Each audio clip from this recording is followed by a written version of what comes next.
ഈ രണ്ട് കലിമയും കൂടെ ലാ ഇലാഹ ഇല്ലല്ലാഹ് എന്നൊരു കലിമയും മുഹമ്മദ് റസൂലുള്ളാഹി എന്ന മറ്റൊരു കലിമയും വേണം. അതുകൊണ്ട് ഇസ്ലാമിന്റെ മേൽ മരിക്കലാണ് ഉദ്ദേശം. അതുകൊണ്ട് രണ്ടും പറഞ്ഞു കൊടുക്കണം എന്നുള്ളത് ഷാഫി ഫിഖിന്റെ കിതാബുകൾ പറയുന്നു മർദൂദിനെ തള്ളപ്പെടേണ്ട വാദമാണ്. കാരണം ഈ മരണാസന്നമായവൻ മുസ്ലിമാണ്. അപ്പോൾ ഈ ലാ ഇലാഹ ഇല്ലല്ലാഹ് പറഞ്ഞു കൊടുക്കുന്നതുകൊണ്ടുള്ള ഉദ്ദേശം എന്താണ്? ഖത്മു കലാമിഹി ബി ലാ ഇലാഹ ഇല്ലല്ലാഹ്. ലാ ഇലാഹ ഇല്ലല്ലാഹ് കൊണ്ട് അവന്റെ അവസാനത്തെ കലാമാകണം ആ ലാ ഇലാഹ ഇല്ലല്ലാഹ്. അപ്പോൾ അവനക്ക് ഈ പ്രതിഫലം കിട്ടും. ഏത് പ്രതിഫലം? വിജയികളോടൊപ്പം സ്വർഗത്തിൽ പ്രവേശിക്കുക എന്ന പ്രതിഫലം കിട്ടും. അവിശ്വാസിക്കാണെങ്കിൽ, ഏതവിശ്വാസി? അവൻ മുസ്ലിമാകുമെന്ന് പ്രതീക്ഷയുള്ള ഒരു അവിശ്വാസിക്ക് രണ്ട് കലിമയും പറഞ്ഞു കൊടുക്കണം. അത് നിർബന്ധമാണ്. അഷ്ഹദു എന്ന വാക്കോടുകൂടി, അഷ്ഹദു ലാ ഇലാഹ ഇല്ലല്ലാഹ് വഅഷ്ഹദു അന്ന മുഹമ്മദ് റസൂലുള്ളാഹി, അഷ്ഹദു എന്ന വാക്കോടുകൂടി തന്നെ, കാരണം അത് നിർബന്ധമാണ്. തൗഹീദിന്റെ രണ്ട് കലിമത്ത് നിർബന്ധമായതുപോലെ ഈ അഷ്ഹദു എന്ന് ചേർത്ത് പറയണം. അവനോട് ഖുൽ, നീ പറയൂ എന്നും പറയണം. അത് ഇന്ന് നമ്മുടെ നാട്ടിൽ സാധ്യമല്ല. ഇസ്ലാമാകുമെന്ന് പ്രതീക്ഷയുള്ള ആൾക്കാണ് ഇത് രണ്ടും പറഞ്ഞു കൊടുക്കേണ്ടത്. അപ്പോൾ ലാ ഇലാഹ ഇല്ലല്ലാഹ് മാത്രം മതി.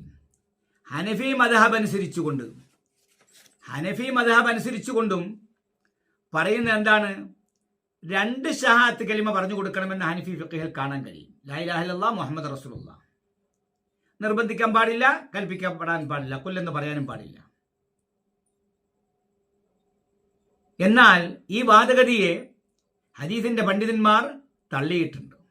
നേരത്തെ ഷാഫി മദ്ഹബിൽ പറഞ്ഞതുപോലെ മുസ്ലിമാകലല്ല, അവസാനത്തെ കലിമ, അവസാനത്തെ വാക്ക് ലാ ഇലാഹ ഇല്ലല്ലാഹ് ആകണം.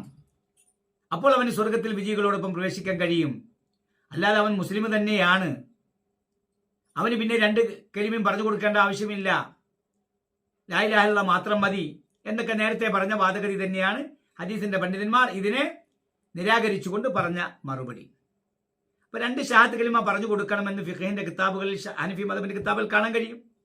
ഇവിടെയും ഷാഫി മദ്ഹബ് പോലെ ലാ ഇലാഹ ഇല്ലല്ലാഹ് പറഞ്ഞു കൊടുക്കുന്നയാള് തെറ്റിദ്ധരിക്കപ്പെടാത്ത ആളായിരിക്കണം.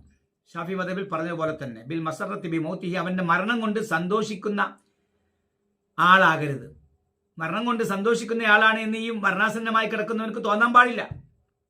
അതുപോലെ ഇയാള് ഈ മരണാസന്നമായ ആളിൽ ഹൈറ് ഉദ്ദേശിക്കുന്ന ആളാകണം. അപ്പോൾ ഈ മരണാസന്നമായ ആളുടെ അടുക്കൽ വെച്ചുകൊണ്ട് ഉറക്കെ ദിക്ർ പറയുക.